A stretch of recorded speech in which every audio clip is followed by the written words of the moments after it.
Hi అండి. Welcome back to our channel tasty once. ఈరోజు వీడియోలో చూపించబోతున్న రెసిపీ ఏంటి అంటే దాబా స్టైల్‌లో కాజు మష్రూమ్ కర్రీ అయితే చూపించబోతున్నాను. చాలా బావుంటుంది. ఒకసారి అయితే ఇలా ట్రై చేసేయండి.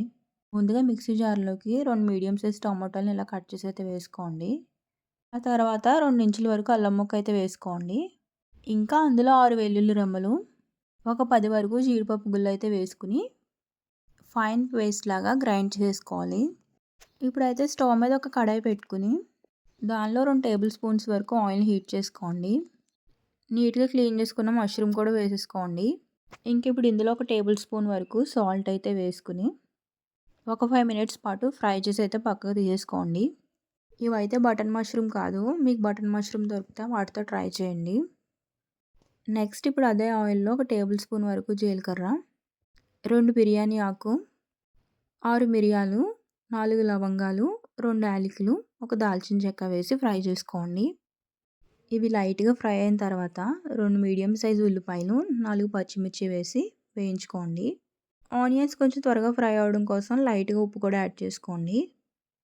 ఆనియన్స్ కూడా గోల్డెన్ బ్రౌన్‌లో ఫ్రై అయిపోయిన తర్వాత మనం ముందుగా గ్రైండ్ చేసి తీసుకున్న టొమాటో పేస్ట్‌ని కూడా దీనిలో వేసి మంచిగా ఫ్రై అయితే చేసుకోండి. అడుగు అంటకుండా గరిటెతో తిప్పుతూ వేయించుకోవాలి. ఇలా కొద్దిసేపటికి దీంట్లో నుంచి ఆయిల్ అనేది పైకి తేలుతుంది, చూసారు కదా. ఇంకప్పుడు దీంట్లో పావు టీ స్పూన్ పసుపు, 2 టీ స్పూన్ల వరకు కారం అయితే వేసి ఇంకా అందులో ఒక టీ స్పూన్ వరకు జీలకర్ర ధనియాల పౌడర్ కూడా వేసి అంతా బాగా మిక్స్ చేస్తూ కలుపుకోండి.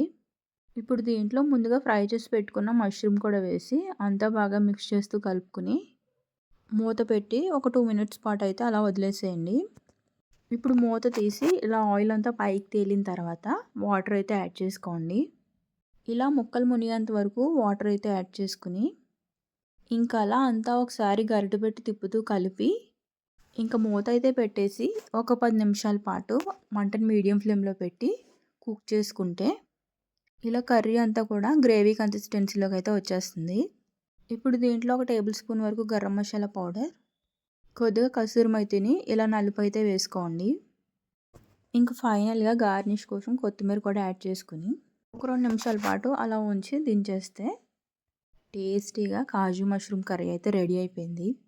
ఈ కర్రీ మనకి రైస్, రోటీస్ లేదా బగారా రైస్‌లోకి సూపర్ ఉంటుంది కాంబినేషన్.